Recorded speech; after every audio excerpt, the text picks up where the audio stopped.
That's what Rashi says. Is it true? That's what Rashi says. How am I entitled to an opinion when Rashi says v'chamushim olu b'nei Yisrael me'eretz Mitzrayim? There's a number of interpretations, and one of them means that 1/5, 20% of the Jewish people left Egypt. It's very, very disturbing. It's very, very unnerving. And you know, Mustamed, that it says in Sforim that when you say to the Rasha, the Ben Rasha by the Seder, Ilu Hoya Sham Loi Hoya Nigal, what you're telling him is that if you had been in Mitzrayim, you would have been part of the 80% that didn't leave. But when Mashiach comes, no Jew will be left behind. You're going to come out of Golos, and if you're going to come out of Golos, you're not just going to buy a geographically come out of Golos, you're going to become Ois Rasha.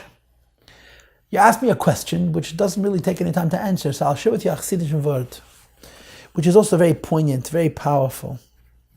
There was a very, very great tzaddik whose name was Rabbi Adale Belzer, Rabbi Adale of Belz, the holy Belzer Rebbe, who the Rebbe spoke about with such reverence, with such adulation. The Belzer Rav survived the Holocaust and came to Eretz Yisrael in the beginning of 1954.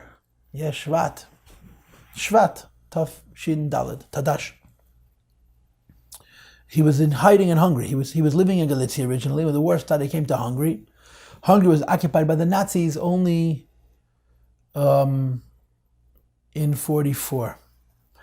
And after the Nazis occupied Hungary, the Belzerov left. I think that's what it was. After the Nazis, when the Hungarians changed sides, and the Nazis occupied Hungary, the Belzerov, and the Nazis were looking for him.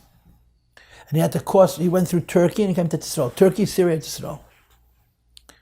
So I heard from somebody that his first Shabbos in Israel was Yerushalayim. He was an incredibly great tzaddik.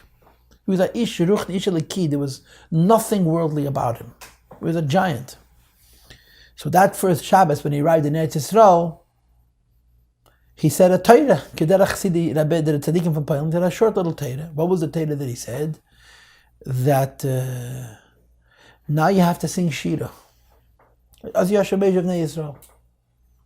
How could you sing Shira? 6 million Jews were killed. At that time, it was 6 million Jews being killed. So he said, this is the lesson you learn from Kriyas Yamsuf. The Jewish people came out of Mitzrayim, and 8 out of 10 were left behind. 4 out of 5 were left behind. And they came to the Yamsuf, and they survived, and the 20% they survived sank. So the Belzer Rav made the point that when you go through incredible hardships and you survive demo zinkment, that's when you sing. In other words, he explained that the singing of a Yoshir was not this free, overflowing expression of uncontained joy. It was incredibly bittersweet because the Yidden lost so much. But now you sing. And you sing as a thanksgiving to the Eibishter for your survival.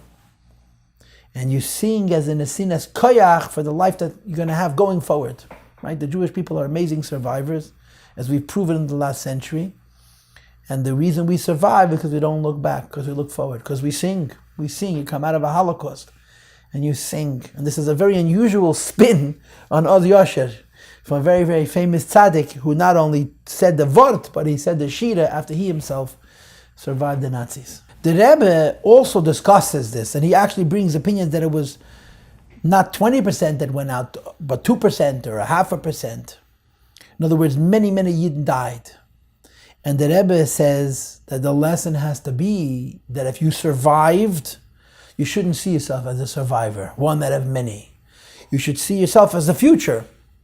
And whatever you are, you make yourself responsible for the future and you move forward. In other words, you stop looking at yourself as a percentage and you start seeing yourself as the whole thing. And this allows you to proceed and to go forward and to go into Yisrael and build a Beis Hamikdash and stuff to bring Mashiach Tzidkein.